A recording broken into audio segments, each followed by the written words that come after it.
Merci d'avoir accepté l'exercice. Donc on s'était mis d'accord de se préparer quelques questions qui rebondissaient un peu sur les thèmes qui ont été abordés aujourd'hui. Donc la question, c'est qu'on a eu une excellente présentation de la part de Daphné qui était de dire que l'utilisation des jeux vidéo en fait permettait d'améliorer certaines de nos sens, de nos perceptions. Alors, je voudrais, comme je disais, pousser le curseur un petit peu plus loin en disant, est-ce que le jeu vidéo, finalement, est-ce qu'on ne peut pas, comme il est beaucoup plus fort que le monde réel, puisqu'on réussit à faire des choses dans le monde des jeux vidéo qui est en dehors de la limite du monde réel, on peut inventer plein de choses.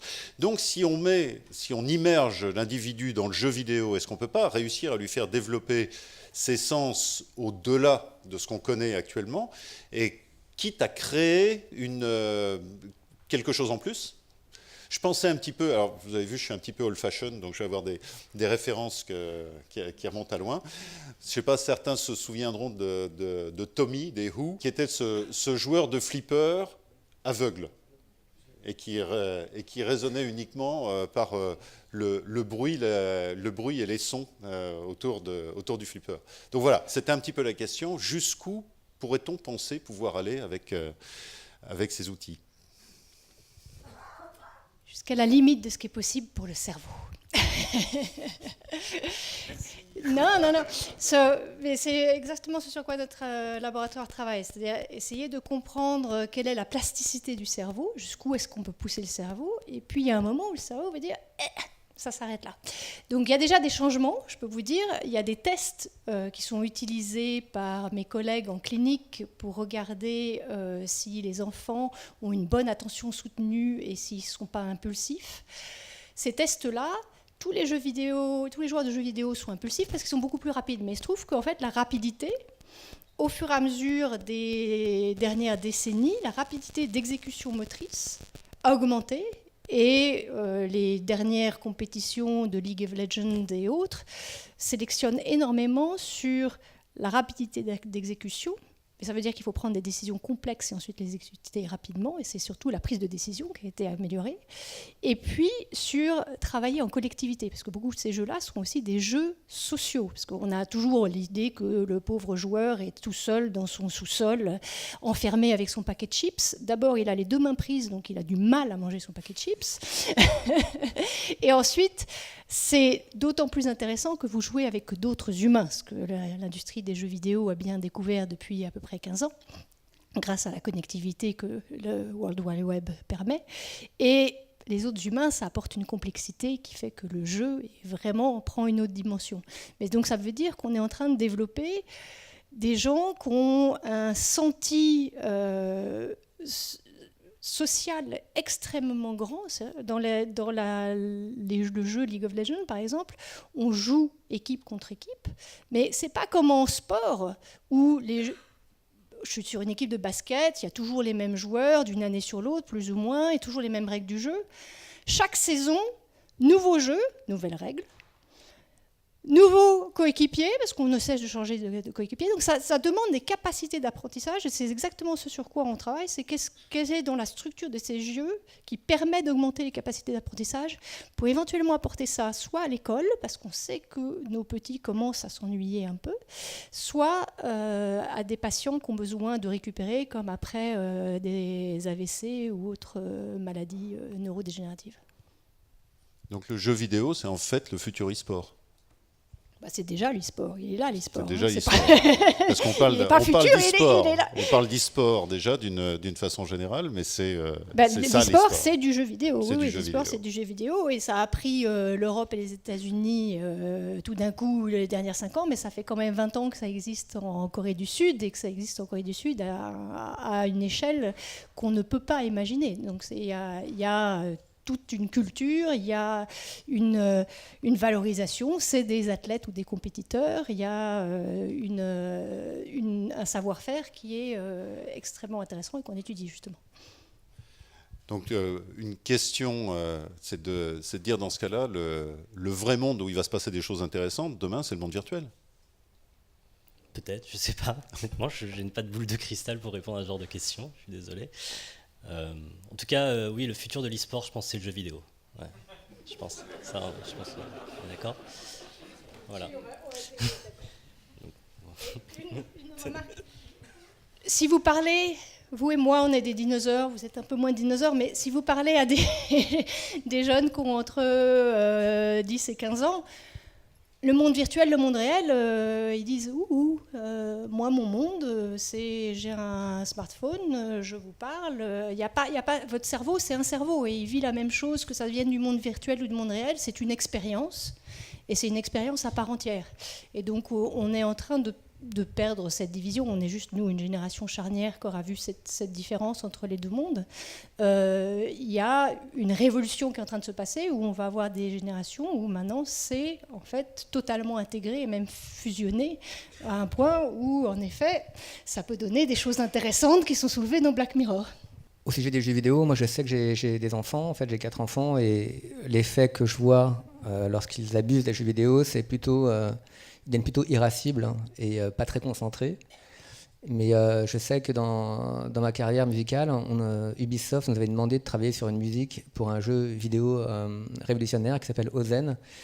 Et parce qu'en fait, on caricature énormément les jeux vidéo dans le sens où on voit un jeu de guerre où donc l'enfant donc, doit détruire des choses, etc. Il joue avec ses 2 mains. Mais en fait, ce jeu, Ozen, en fait, c'était un jeu dont le but était de rentrer en état de flux. C'est-à-dire on est en cohérence cardiaque. Donc c'était un jeu qui proposait, au lieu de s'exciter, qui proposait en fait de se calmer. Donc en fait il y avait un couloir comme ça, dont la période du couloir était la fréquence cardiaque. Il y avait une espèce d'objet à mettre dans ce couloir, et quand on respirait bien, on arrivait vraiment à placer cet objet, et donc du coup, au bout de 20 minutes, on rentrait vraiment dans un état hyper zen et de calme absolu. Et donc en fait ça fonctionnait avec un stylet qu'on mettait au bout du doigt et en fait qui prenait la tension artérielle. En fait c'était comme un électrocardiogramme.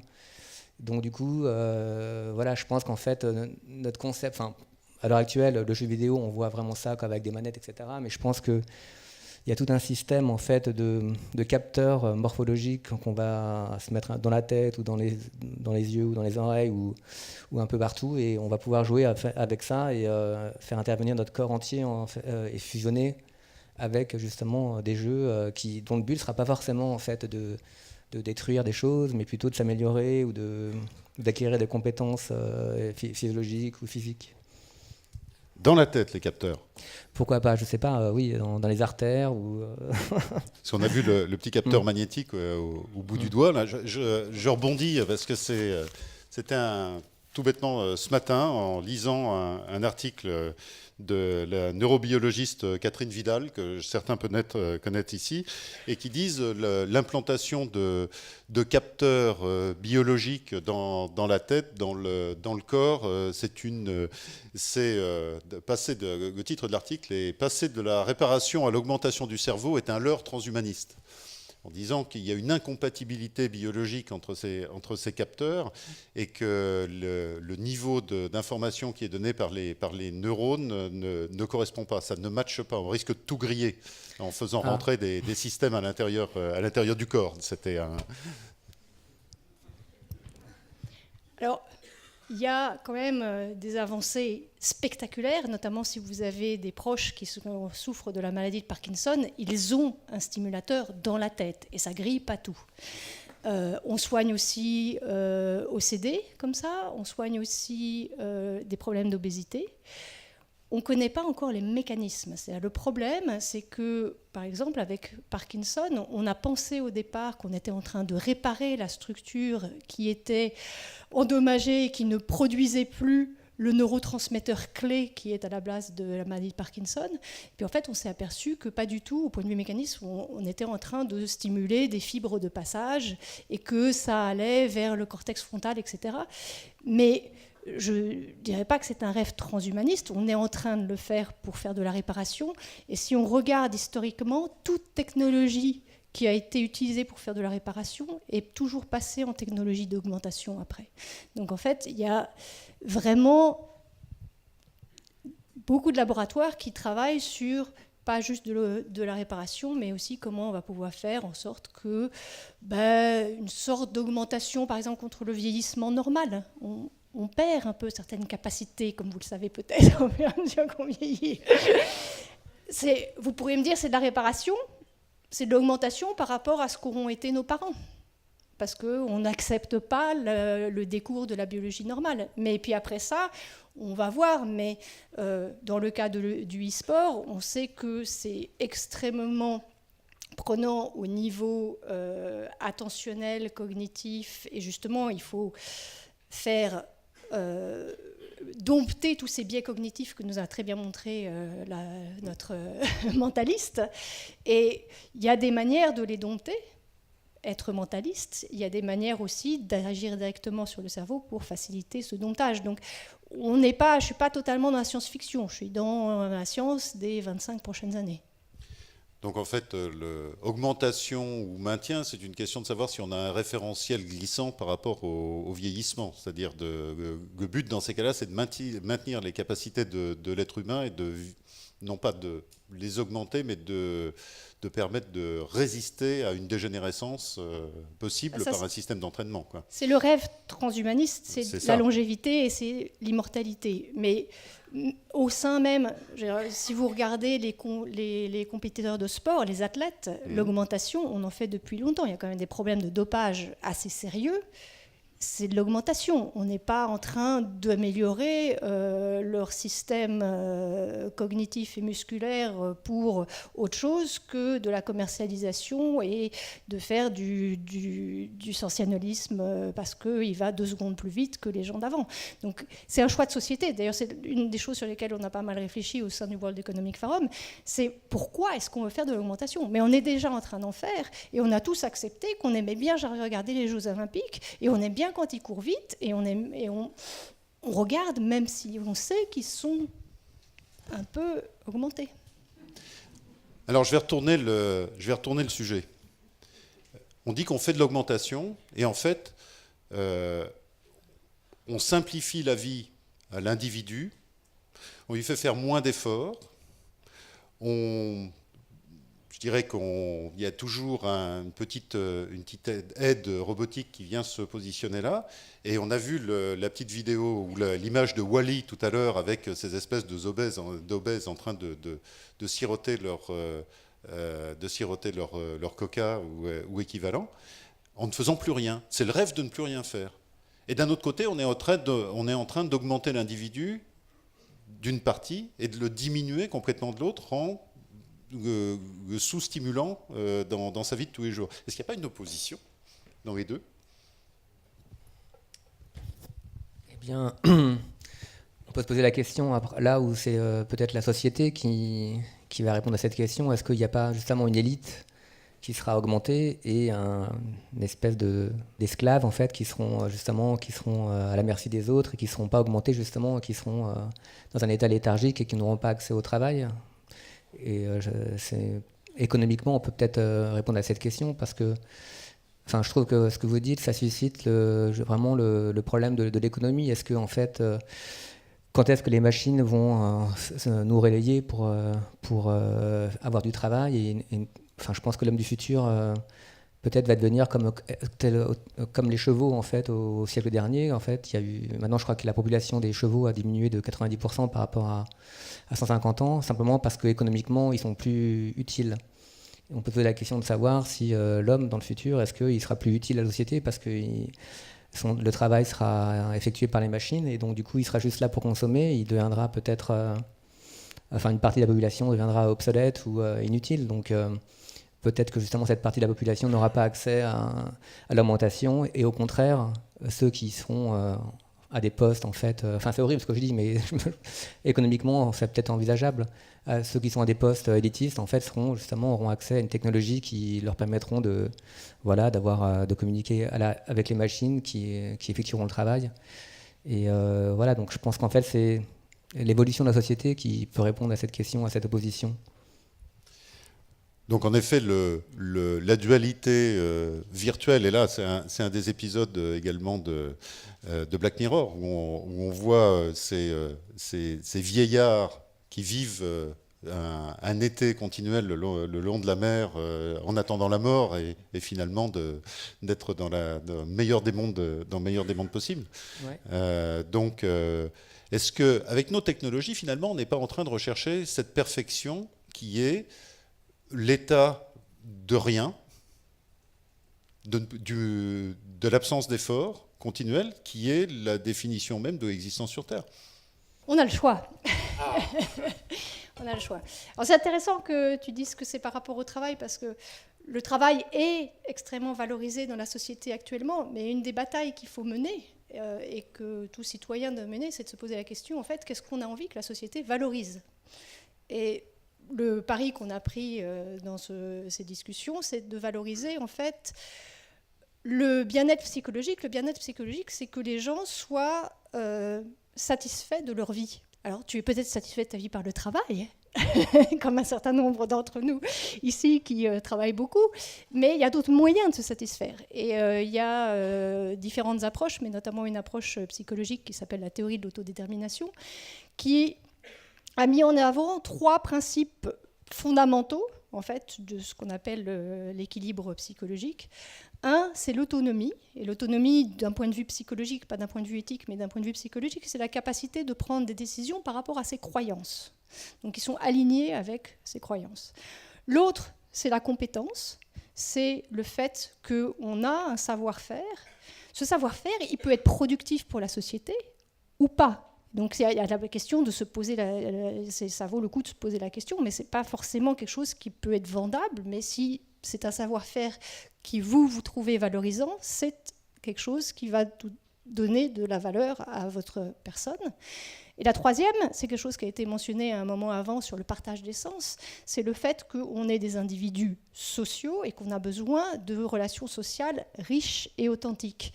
Et donc d'avoir tout d'un coup un nouveau sens, oui, super, mais en fait, si on ne peut pas le partager avec les autres, c'est plutôt une source de souffrance qu'une source de construction de soi-même. Et donc, il y a pas mal d'études qui montrent que si ces 3 conditions-là sont réunies, les gens ont tendance à être moins déprimés, moins anxieux, plus contents d'eux-mêmes, et donc on va vers des valeurs qui sont des valeurs vertueuses. Donc ça ne sera pas forcément le travail, mais si on peut essayer de remplir ces conditions-là au sein des nouvelles technologies, on peut peut-être commencer à se poser la question d'un être humain qui est en paix avec lui-même. Frédéric, non, tu voulais dire quelque chose? Parce que j'ai une question. Mais vas-y. Non, je voulais dire merci déjà d'avoir dit tout ça, parce que je trouve que c'est extrêmement juste. Et cette caricature de Wall-E est vraiment très étrange. Je pense que quand on la regardera dans 50 ans, on trouvera ça à peu près aussi étrange que si, un auteur du début du siècle imaginait qu'à partir du moment où on aurait des voitures, plus personne ne courrait. Pourquoi courir après tout? Pourquoi faire de la course à pied? Je veux dire, on a des voitures, on peut prendre des transports. Non, en fait, à partir du moment où on a des voitures, on peut aussi s'amuser à courir juste pour le plaisir. Même s'il y avait des intelligences artificielles qui produisaient de la musique mieux que vous le faites, ce qui pourrait arriver dans pas si longtemps, il y aura toujours des musiciens, parce que c'est un plaisir aussi de créer de la musique. Et simplement, on ramène ça vraiment à ce qui est important en fait dans cet acte-là de créer de la musique, qui est de prendre du plaisir à le faire, pas juste de prendre du plaisir à l'avoir fait. Et donc voilà. Et je pense effectivement, même si les machines peuvent nous aider à réaliser des tas de buts, on aura toujours des buts, on aura toujours envie de s'en fixer nous-mêmes. Même si je peux faire 40 km avec ma voiture, je peux aussi vouloir apprendre à courir le marathon. Oui, il y a une petite question. Il y a une question qui a été inscrite là sur le dessin que Louise est en train de faire en direct. Y a-t-il une différence entre le monde virtuel et le monde réel? Et j'aimerais bien poser cette question à vous 4. Alors, c'est une question qui est philosophique. Quelle différence est-ce que vous faites entre le réel et le virtuel? Je pense que Daphné y a déjà bien répondu tout à l'heure en disant qu'en fait, pour les jeunes, il y a une continuité totale. Mais la question philosophique, c'est qu'on est hélas le produit de notre cerveau. Je suis bassement matérialiste. Donc, à moins de créer un autre être au-dessus, c'est l'expérience qu'a notre cerveau qui va créer notre mémoire, nos références. Et donc, dans la mesure où on a grandi avec des réalités dites, elles ne sont virtuelles que pour nous. Pour les jeunes, si vous leur parlez, ils ne comprennent même pas où est notre problème la plupart du temps. Ils sont, alors il y a des chercheurs qui se sont posés la question de savoir est-ce que la richesse des relations sociales sur les réseaux sociaux sont les mêmes que quand je suis face à face avec quelqu'un. Alors il y a des choses qui ne passent pas. Quand on est face à face, il y a des phéromone, il y a le toucher, mais maintenant ils sont en train de faire des bodysuits de manière à ce qu'on puisse... Les phéromones, on n'y est pas encore. Mais on voit très nettement qu'il y a toute une dimension qui est conservée et puis il y a une dimension qui est de plus en plus petite qui n'est pas conservée, mais qui, si je mets ma main sur la table, je serais morte à cette époque-là, mais dans quelques 200 ans, je pense que cette question, ça amusera un peu les philosophes de l'époque. D'accord, merci pour votre réponse. Thibaut ou JB? Oui, je pense qu'il y a une différence entre le monde virtuel et le monde réel. En tous les cas, on voit en fait les interactions entre les deux, en tous les cas. Donc, par exemple, au niveau de la musique, parce que c'est un domaine que je connais plus qu'un autre, si par exemple un artiste a beaucoup de views sur Spotify, et si ses morceaux sont vraiment très écoutés en fait sur le net, eh bien, en tous les cas, il va pouvoir booker des concerts et effectivement, dans le monde réel, il va vraiment pouvoir faire des concerts. Il y aura vraiment du monde qui sera venu. Et d'ailleurs, le producteur du concert, la première chose qu'il va faire, en fait, c'est qu'il va regarder le nombre d'écoutes en fait, que cet artiste a et en fonction de la réponse du monde virtuel, eh ben, il va booker dans le réel un vrai concert et les gens vont vraiment venir et puis ils vont vraiment aimer, etc. Donc du coup, ce qui est fou, en fait, c'est la différence entre les deux. Enfin, notamment, par exemple, j'avais remarqué une fois que, par exemple, les gens regardent la météo, en fait, avant de sortir la journée. Et si jamais, en fait, la météo se trompe, eh bien, les gens, dans le monde réel, vont être habillés en manteau de pluie alors qu'il fait beau. Et en fait, on est arrivé à ce point-là, en fait, c'est que les deux sont mêlés. Et je crois, en fait, la différence entre les deux, c'est la notion de vérité, en fait.